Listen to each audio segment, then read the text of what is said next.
On sait tous que la vie d'étudiant est beaucoup plus difficile lorsqu'on n'a pas de soutien familial ou encore de ressources suffisantes. Et l'idée de se trouver un job étudiant commence à nous trotter dans la tête. On s'y met, sauf qu'on se rend très vite compte que trouver un job étudiant en Afrique n'est pas chose facile. Car soit on embauche quasiment jamais les étudiants, exceptionnellement pour les vacances, soit le travail est beaucoup plus prenant et difficile à associer avec les études. Donc on finit tout naturellement par se résigner. Comment est-ce que je connais tout ça? Tout simplement parce que je suis passé par là. Pour ceux qui sont là depuis le début, vous savez tous que j'ai passé une première partie de mes études à Dakar au Sénégal. Et pour ceux qui ne le savent pas, je vous envoie regarder cette vidéo. Bref, allez-y regarder la vidéo. Donc quand j'étais à Dakar, je suis passé par des moments très difficiles et je ne recevais plus de l'argent de la part de mes parents comme pour beaucoup à l'étranger. Du coup, je me suis mis à chercher un job étudiant pour régler mes factures. Mais malheureusement, ne parlant même pas un mot de Wolof et ne pouvant pas travailler à certaines heures parce qu'étant à l'école, c'était quasi impossible. Je me suis donc malheureusement résigné à laisser tomber. En arrivant en France, je me suis rendu compte qu'il y avait tellement de choses que je pouvais faire en Afrique,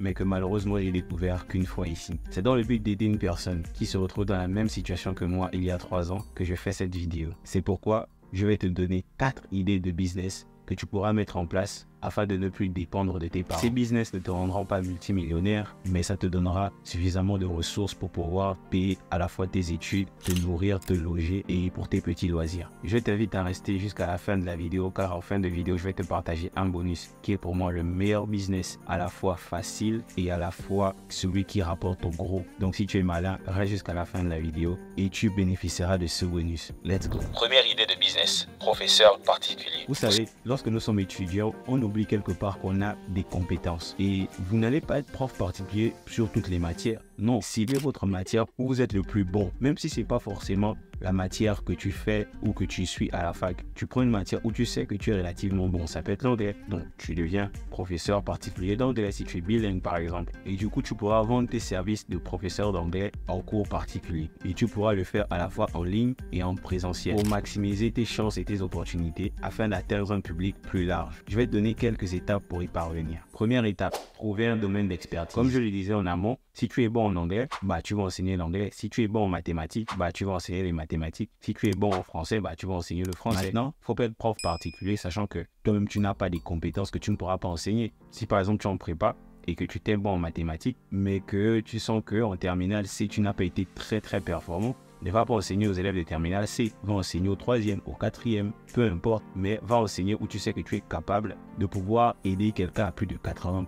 Deuxième étape, créer un plan de cours bien structuré. Vous n'allez pas vous lever un matin et dire que vous allez être prof de soutien et ou professeur particulier et sans avoir une organisation. Veuillez vous organiser, regardez les programmes. Comme je disais, prenons le cas de ce jeune étudiant en mathématiques, parce que moi-même je fais des études de mathématiques. Donc prenons mon cas par exemple, c'est si je vais être professeur particulier de mathématiques, qu'est-ce que je vais faire? Pour les classes de 3e et 4e, prendre le programme de 3e et 4e, je vais rédiger des fiches, je vais faire des résumés, je vais organiser mon travail, je vais prendre le programme et en fonction du programme, je vais faire une liste des cours, je vais faire des résumés et au moins je sais où je vais. Tu vas pas partir et puis tu vas aller voir l'élève. Ok, qu'est-ce que vous avez vu à l'école? C'est en fonction de ça que tu vas travailler. Non, il faudra au moins que tu aies une structure, quoique tu peux toujours le faire, mais c'est mieux d'avoir une structure et après tu peux adapter en fonction de chaque élève. Troisième étape, tu crées un CV. Dans ce CV, tu mets tes diplômes, ce que tu as étudié, si tu veux même, tu peux même mettre tes moyennes dans le domaine dans lequel tu étais.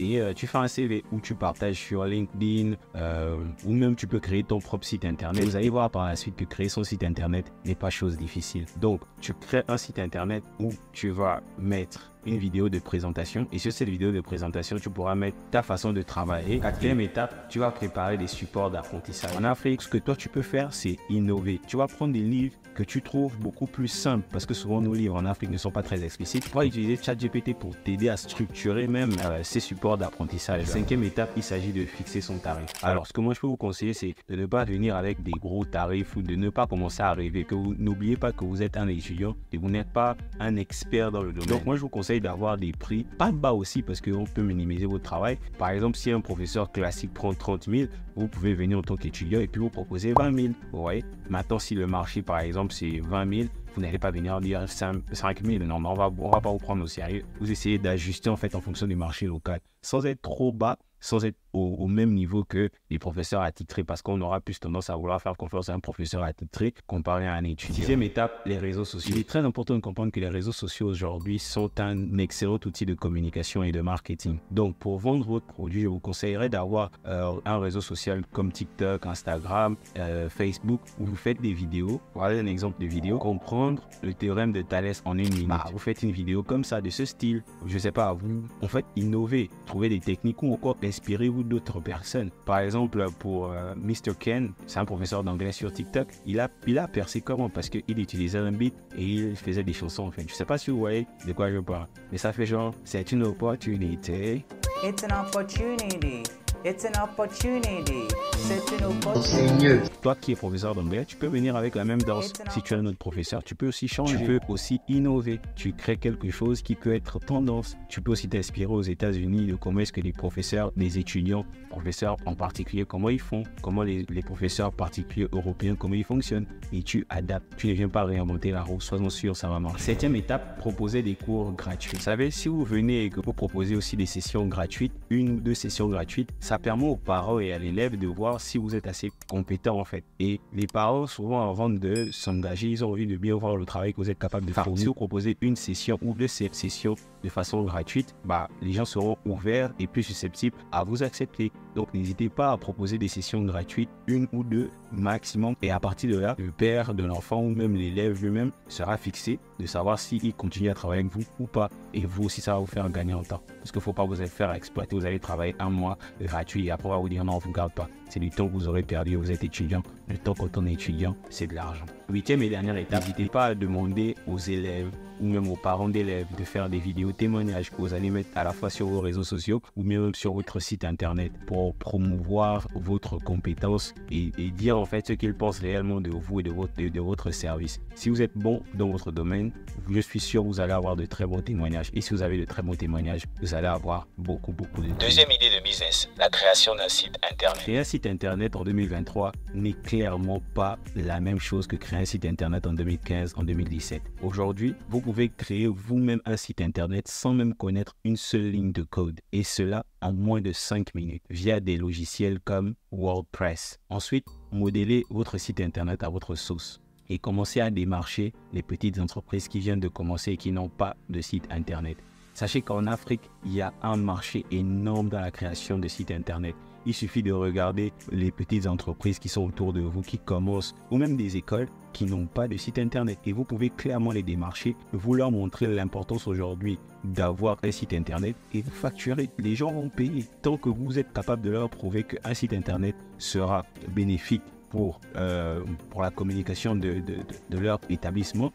Pourquoi ils vont s'empêcher de vous payer en fait? Ils vont vous payer maintenant. Il faudrait faire du bon travail. Et vraiment, la création de sites internet, c'est un business très lucratif en Afrique. Sachez qu'un site internet en Afrique peut valoir entre 200 000 francs et 1 million de francs, soit entre 300 € et 1500 €. Et ça, pour des sites internet dits basiques. Et pour les plus gros sites internet qu'on utilise généralement pour faire du e-commerce ou autre, tu peux facturer jusqu'à 20 millions de francs CFA. Et ça, sans connaître même une seule ligne de code. Et 20 millions de CFA, quand tu convertis en euros, on est à plus de 30 000 €. Troisième idée de business, le montage vidéo. Moi-même, je suis monteur vidéo et je sais de quoi je parle. Le montage vidéo est vu par beaucoup de personnes comme étant trop compliqué. Et moi, j'aimerais venir démystifier cela parce que moi-même, je me suis lancé dans le montage vidéo en n'y connaissant rien. Et j'ai commencé le montage vidéo à partir de mon téléphone. Donc, arrêtez de vous trouver des excuses comme quoi je ne veux pas me lancer dans le montage vidéo parce que je n'ai qu'un téléphone. La preuve, tu peux aller regarder cette vidéo-là. Je l'ai montée avec mon téléphone. Donc, va la regarder. Et tu verras que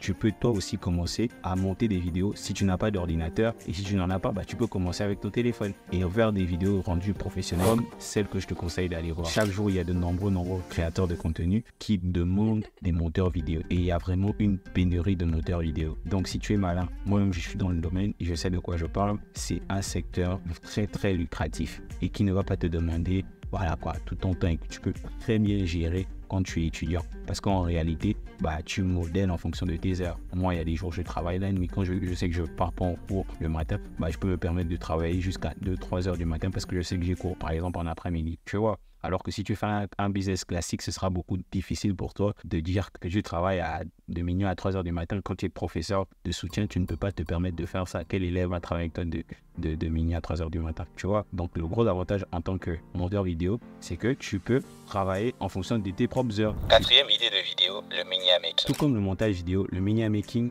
est une source intéressante car aujourd'hui, il existe très peu de miniature making. Pour ceux qui ne savent pas, miniature making, c'est créateur de miniatures YouTube. Donc, si tu te lances aujourd'hui dans le miniature making, je ne suis pas un expert du milieu, c'est mon pote Luc qui est un expert du milieu. Mais de ce que je sais, le miniature making peut te rapporter entre 15, 20, voire 30 euros quand tu es très fort dans le miniature making. Et vous savez ce qui est cool avec, c'est qu'aujourd'hui, les miniatures se vendent facilement. Donc, si tu réalises entre 30 et 50 vidéos par mois, tu tournes à 450, voire 1500 euros par mois. Ce qui équivaut à 500 000 à 1 million de francs CFA. Et quand on est étudiant, ce n'est pas du tout à négliger. Si tu es arrivé jusque-là, c'est que la vidéo t'intéresse. Alors je t'invite fortement à mettre un pouce bleu, à partager la vidéo. Ça nous encourage à mettre un petit commentaire si tu trouves les idées que j'ai énumérées assez pertinentes. Ou si ce n'est pas le cas, fais-nous le savoir aussi. Le bonus, c'est devenir créateur de contenu. Ou si vous êtes déjà créateur de contenu, voici comment faire pour gagner de l'argent en automatique chaque mois. Il y a ce qu'on appelle la YouTube, TikTok, Facebook Money. Pour ceux qui sont sur les plateformes et qui créent déjà du contenu, ou pour ceux qui désirent se lancer sur ces plateformes, sachez que ces plateformes rémunèrent. Et rémunèrent même très bien quand vous créez du contenu en respectant leurs conditions et leurs politiques, bien évidemment. Le programme YouTube Partenaire a des conditions. Pour pouvoir être rémunéré par YouTube, il faut pouvoir avoir 1000 abonnés et environ 4000 heures de visionnage. Et lorsque tu atteins ces deux conditions, ta chaîne sera automatiquement monétisable. TikTok Partner. Les conditions pour bénéficier de la TikTok Money, il faut déjà être dans un pays éligible et avoir 10 000 abonnés minimum et au moins 100 000 vues sur les 30 derniers jours. Le programme Facebook Partner. Les conditions pour être monétisé sur Facebook, c'est avoir 10 000 abonnés, 600 minutes de visionnage au cours des 60 derniers jours. Et bien évidemment, être dans un pays éligible. En créant de façon authentique vos vidéos, sur ces plateformes, vous pourrez bénéficier des revenus publicitaires qui passeront sur vos vidéos. Et ceux qui se demandent comment je vais pouvoir créer du contenu sur ces 3 plateformes, sachez que c'est très simple. Il vous suffit de prendre les vidéos de YouTube, les republier sur Facebook et couper et faire des formats short pour les republier sur TikTok. Si ce contenu a bel et bien marché sur YouTube, croyez-moi, ça va marcher sur Facebook et ça va aussi marcher sur TikTok. Pour les Instagrammeurs, malheureusement, jusqu'à présent, il n'y a pas encore l'Instagram Money. Mais ne vous en faites pas, ce qui suivra vous concerne tout autant. Lorsque vous êtes créateur de contenu, indépendamment des revenus publicitaires, qui sont souvent votre source de revenus la plus basique ou voire la plus banale, il y a ce qu'on appelle le marketing d'affiliation. Le marketing d'affiliation consiste à recommander des produits que vous avez testés à vos followers et leur recommander de les utiliser. S'ils sont intéressés, ils pourront passer par votre lien et surtout ne pas hésiter de leur dire que c'est un lien affilié qui vous rémunère à chaque utilisation de ce lien. Parce que si ce sont des abonnés fidèles qui vous aiment bien et qui veulent prendre ce produit, ils n'hésiteront pas à passer par votre lien, sachant qu'ils se font du bien et ils vous font du bien aussi. Je sais qu'il y a beaucoup qui s'amusent à mettre des liens en description sans inciter les abonnés à cliquer sur le lien sous prétexte d'être mal vu. Non, dis simplement à tes abonnés, en cliquant sur ce lien, sache que je reçois une petite commission de ta part. Et je vous conseille vraiment, comme pour le marketing d'affiliation et ce type de travail, soyez le plus vrai possible. Ne dites pas à votre audience que le produit est magique, tandis que c'est de la D en fait. Si vous faites un partenariat et que parce que il y a l'argent derrière et que vous leur proposez n'importe quoi qui n'est pas intéressant ou vous montez limite sur le produit, vous allez fragiliser votre relation que vous avez avec votre communauté. Et c'est une chose qu'il ne faut surtout pas faire quand on est créateur de contenu, c'est trahir sa communauté. Parce que si tu trahis ta communauté, c'est un suicide. Donc, s'il y a vraiment un conseil que je peux vous donner en ce qui concerne le marketing d'affiliation et les partenariats sur YouTube, c'est soyez vrai. Ne mentez pas. Ou même si une entreprise vous demande de mentir sur le produit, ce sera nuisible pour votre communauté. Et je vous conseille de ne surtout pas le faire. Dites la vérité sur le produit. Si c'est un bon produit, dites-le. Si c'est un mauvais produit, dites-le aussi. Au moins, ça va vous éviter des problèmes. Quatrième idée pour faire de l'argent lorsqu'on est créateur de contenu, c'est vendre des services digitaux ou des produits digitaux. Ce service ne concernera malheureusement pas tous les créateurs de contenu. Tout simplement parce qu'il y a des niches auxquelles on ne peut pas forcément vendre. Qu'est-ce que quelqu'un qui fait des micro-trottoirs, par exemple des gains pro, il ne peut pas. Pourquoi? Parce que son contenu est uniquement basé sur le micro-trottoir. Quoique Degen aujourd'hui, il a une grande communauté. Il peut créer, par exemple, une marque de t-shirt appelée Degen Pro. Et en vrai, ça peut bien se vendre. Mais est-ce que les gens vont forcément acheter parce que le produit leur sert? Quand on veut vendre un produit, c'est mieux que le produit ne dépend pas uniquement de toi, mais plutôt de la valeur ajoutée dans la vie des autres. Quand quelqu'un sait que le produit va lui apporter véritablement une valeur ajoutée, il y a beaucoup plus de choses qu'il achète le produit. Tu vois de quoi je parle? C'est principalement en fonction des niches. Par exemple, quelqu'un qui est coach ou qui fait du consulting pourra facilement vendre ses services en ligne. Si tu es professeur, tu pourras facilement vendre tes services en ligne. Tu pourras faire des vidéos, tu pourras vendre comment devenir, très fort en mathématiques ou comment réussir son bac. Tu peux vendre des trucs comme ça quand on est professeur, tu vois. Et les gens vont acheter. Si les vidéos gratuites que tu leur proposes, si le contenu gratuit que tu leur proposes est déjà assez attrayant, mais quand tu vas leur proposer un contenu spécial et ils savent qu'avec ce contenu, ils seront capables de réussir leurs examens, si tu es par exemple professeur, soyons sûrs qu'ils vont acheter. Si vous faites par exemple du contenu sur la bouffe, vous pouvez créer plus tard un e-book avec toutes vos recettes et vos petites astuces. Et sachez que si vous avez des followers, des gens qui vous suivent, ils vont acheter. Alors, on va parler chiffres. Vous doutez bien qu'après toutes ces techniques, si vous arrivez à les appliquer, au moins 3 sur les 4 techniques lorsqu'on est créateur de contenu, que vous arrivez à mettre en place, sachez que vous n'allez pas tourner à moins de 1000 € par mois. Vous allez tourner entre 1000 € à plus de 15 000 € par mois. Et on sait tous que 1000 €, c'est plus de 600 000 francs CFA. Et 15 000 €, c'est plus de 10 millions. Et je vous promets, sachez qu'il y a des créateurs de contenu qui sont en Afrique, qui ont des sommes comme celles que je viens de vous donner. Pourquoi? Parce que pour moi, aujourd'hui, le business de la création de contenu, c'est le meilleur des business pour se lancer quand on est jeune et étudiant. Tu viens apporter une compétence, tu viens donner quelque chose à quelqu'un. Ne te dis pas que tu n'as rien à apporter. Regarde ta vie. Je peux te conseiller de regarder des vidéos YouTube, par exemple, que tu as l'habitude de regarder. Tu as forcément quelque chose à apporter sur la table. Pour d'autres, ça peut être le foot. Pour d'autres, ça peut être la nourriture. Pour d'autres, ça peut être les cours en ligne. Pour d'autres, ça peut être chacun une compétence à donner. Alors, fais des vidéos autour de cette compétence. Crée du contenu autour de cette compétence. Tu auras des abonnés. Et ensuite, tu pourras appliquer toutes ces techniques si tu veux te lancer. Mais si toi, tu as déjà une communauté, tu as déjà des abonnés, tu as déjà une niche, essaye de mettre toutes ces techniques en place pour gagner beaucoup plus d'argent que tu ne gagnes. Bien évidemment, cette liste est non exhaustive. Cela signifie que vous pouvez trouver d'autres idées de business à faire lorsqu'on est créateur de contenu. Mais moi, c'est celles que j'ai répertoriées qui sont les plus efficaces, qui marchent instantanément. Je t'invite à mettre un pouce bleu, à partager un pote qui aime le business en ligne comme toi. Sur ce, c'était Jonas d'Akira Men Business School. Et n'oublie pas une chose, Akira Menai.